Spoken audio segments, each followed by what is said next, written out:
The following instructional television program is presented in cooperation with the Regional Educational Television Council and the Los Angeles County Office of Education. Take a look, there's lots for you to see.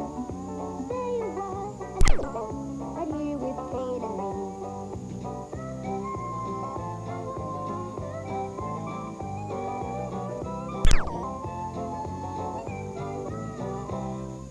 Do you like eggs? I do. But did you ever take a close look at what's inside an egg? I love to eat eggs, Kate, and it sure is having a fresh one in the hens. I think I'll boil a few for our picnic tomorrow. Can we have some scrambled eggs this morning? Sure. If it's toast, I'll scramble the eggs. Deal.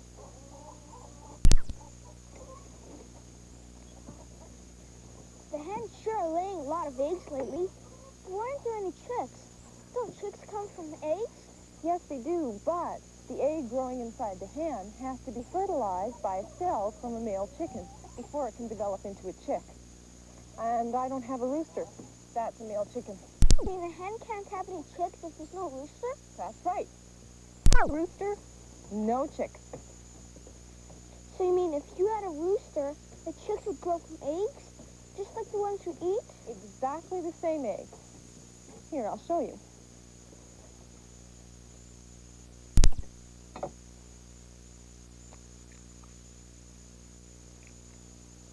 See? There's the germinal spot. It would have developed into a chick if a rooster had fertilized the egg. That's amazing. I mean, that tiny little dot could have been a chick? Mm-hmm. What's the yolk for? The yolk that surrounds the germinal spot provides food to the growing chick. It's filled with nutrients. That's why we eat it. What are those stringy things? Oh, they suspend the yolk inside the egg, just like a hammock. The yolk is also protected by the white part. It's called the albumen. Albumen? Uh-huh. The albumen acts as a cushion for the yolk. Oh, of course, it's protected by the eggshell, too. Yeah, eggshells are pretty hard. That's because they're made of calcium. The growing chick uses the calcium from the eggshell for its bones.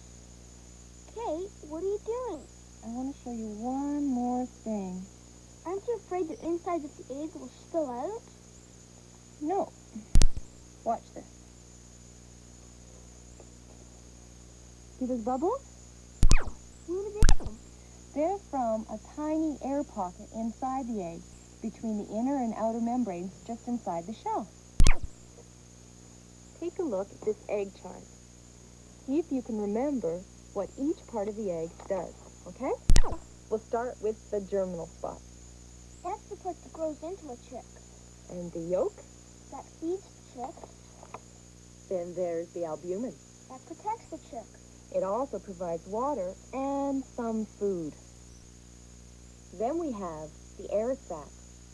The air sac gives the chick the few breaths of air it needs just before it hatches. Is the air sac always at the fat end of the egg? Always. And the hard shell covers it all and protects the chick. But the eggshell can't be too hard because the chick has to get out. Right. Do you remember what you can find inside an egg? The white part of an egg is called the albumen. The yellow part of an egg is called the yolk. And a spot on the yolk, which might grow into a chick, is called the germinal spot.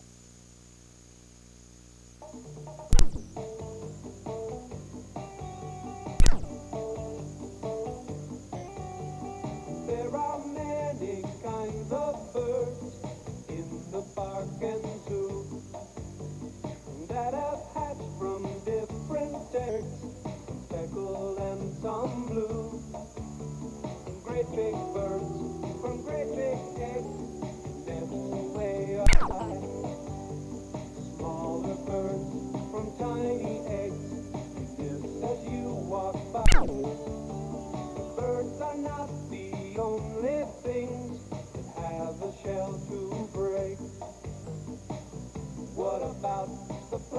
octopus, the turtle and the snake.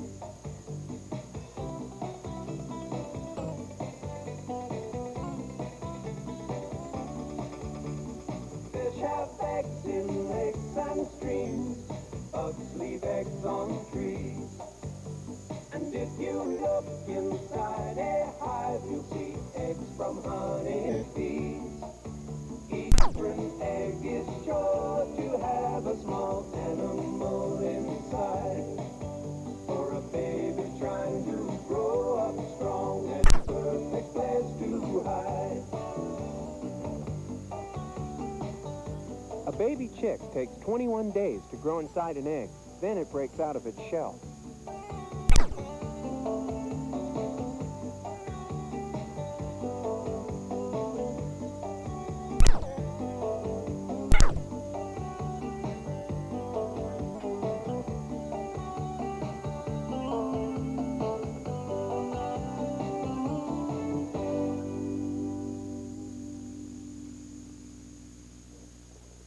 An egg is a perfect place for a growing chick.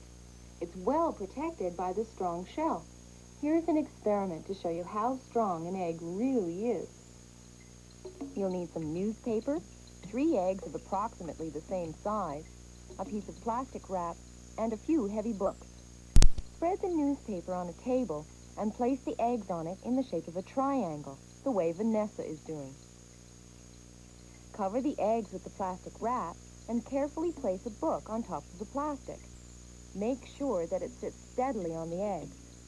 How many books do you think Vanessa's eggs will hold?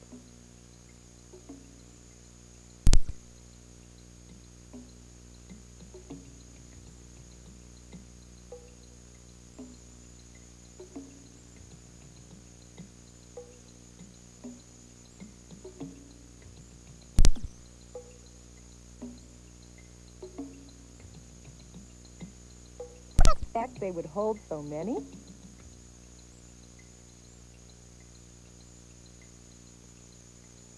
It's the calcium in an egg that makes it so strong.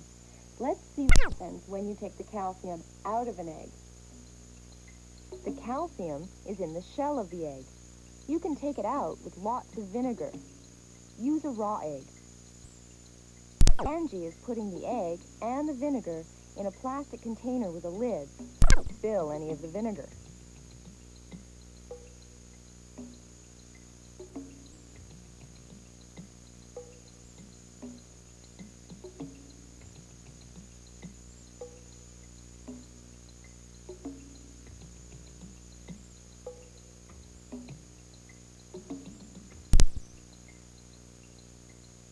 You only have to wait 1 day for the vinegar to do its job.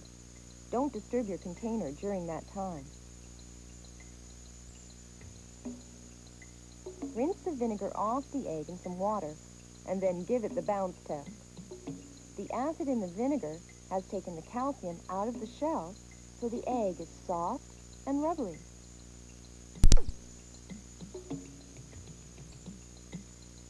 An egg's sure strong, no matter how hard I push.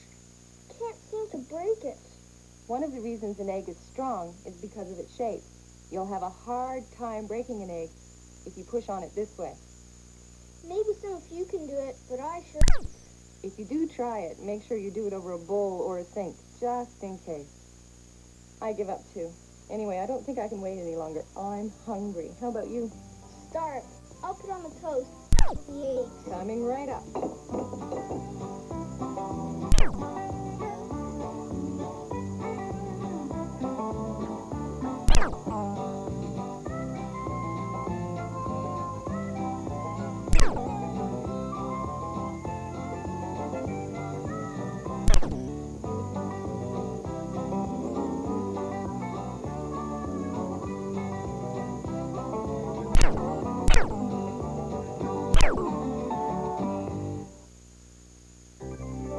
This is KCT 28 Los Angeles, member-supported television for Southern and Central California.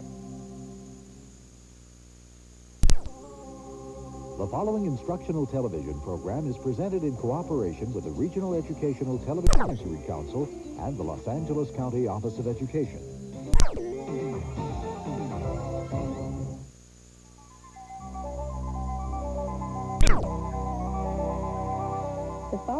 from the Agency for Instructional Technology, AIT.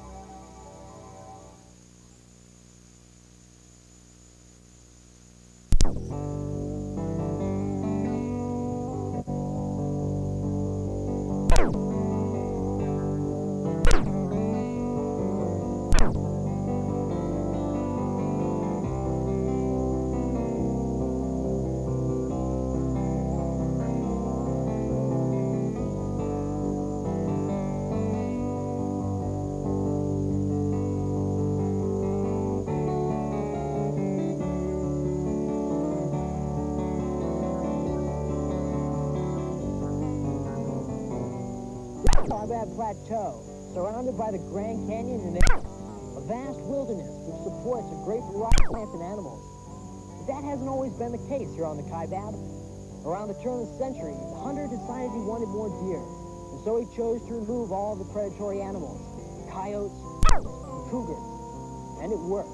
From 1906 to 1924, the population increased from 3,000 to 100,000. But a famine began in 1925. The deer had overbrowsed by stripping all of the vegetation. By 1940, starvation had wiped out most of the deer, and their population was down to 10,000. The Kaibab deer had become of their own uncontrolled population. They had their own food supply. Other species who depended on that vegetation suffered as well. But the Kaibab Plateau in Arizona might very well be an appropriate parallel for our present human population dilemma.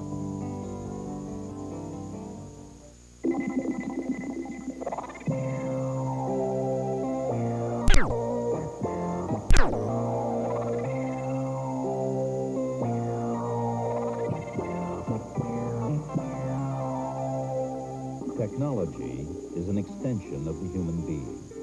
It is our way of reaching out into the world, using vision, creativity, and human potential, and modify the environment. The population is now estimated at 5 billion people. 8 million more people are added each year, an annual growth rate of 1.7%. The good news is that the population annual rate of increase has declined from 2% and will continue to decline. This is due to a worldwide effort to reduce the fertility rate, the number of births for each woman. The bad news is that even as the fertility rate declines, the total number of births continues to grow. That's because the number of new mothers is growing as a result of past increases in births. It will take at least 2 or 3 generations for this growth to slow down. That means it will be near the end of the next century before the growth stops and the population remains constant. At that point, the world population is projected at 10 billion people. There are 3 main factors which cause population patterns to change: birth rate, death rate, and migration. When the birth rate is high, the population remains stable.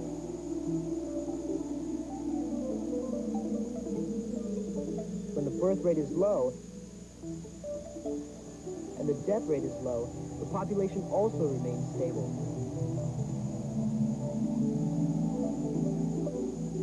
However, when the birth rate is high and the death rate is low, the population expands quickly.